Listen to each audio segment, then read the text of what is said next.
ఇక ఒంటిమిట్ట జడ్పీటీసీ ఉప ఎన్నికలో టీడీపీ విజయం సాధించింది. వైసీపీపై టీడీపీ అభ్యర్థి ముద్దు కృష్ణారెడ్డి గెలిచారు. ముద్దు కృష్ణారెడ్డికి 6,267 ఓట్ల మెజారిటీతో ఆయన గెలిచారు.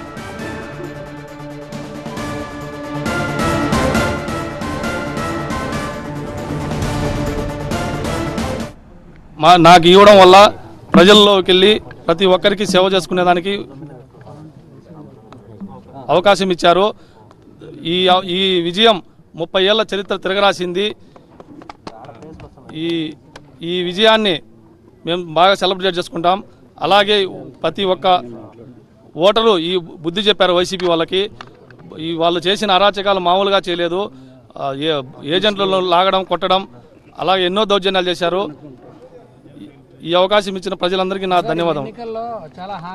ప్రతి హామీ నెరవేరుస్తాము. ప్రతి హామీ తప్పకుండా నెరవేరుస్తాం.